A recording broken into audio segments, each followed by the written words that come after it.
धुंधुली कहती है, मेरी नजरों में संसार की दो ही स्त्रियां सुखी हैं। कौन कौन? बोले बंध्यावा विधवा नारी। या तो ब्याह के बाद बच्चा ही न होए, और बच्चा होने को हो तो आदमी ही मर जाए। अब बोलो ये बात कोई प्रमाण में दे सकता है? शास्त्रों में भी ऐसे कुपात्र होते हैं। ये तर्क देना कि पद्म पुराण में लिखा हुआ है इसे बंध्या और विधवा ही श्रेष्ठ होती है, क्या कोई इसको मानेगा? रामायण आदि के वचनों की कुछ पंक्तियां लेकर के कुछ धर्मद्रोही लोग उनकी पन्नों को जलाने लगते हैं। वो जानते नहीं किसने कहा, कब कहा, कैसे कहा, किस अवस्था में कहा।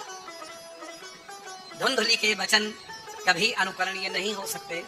ऐसे ही जिसके प्राण कंठ में है, जिसके सब जलचर जले जा रहे हैं, ऐसे समुद्र के जले हुए के वचन कभी भी प्रमाण नहीं हो सकते। ये समुद्र का वाक्य है और वहां पंक्ति यही है, सभय सिंधु गही पद प्रभु के।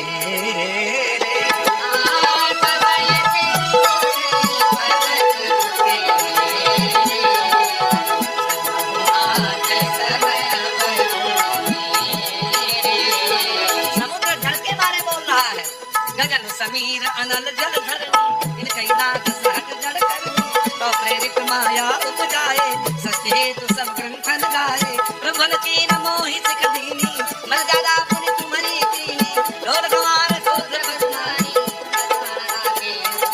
कौन कह रहा है?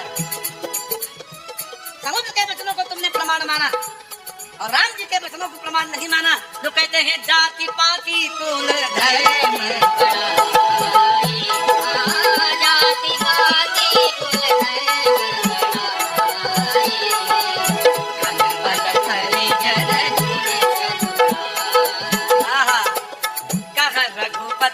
सुनो भामिनी बाता, रघुपति सुनो भामिनी बाता, मानव एक भगति करना,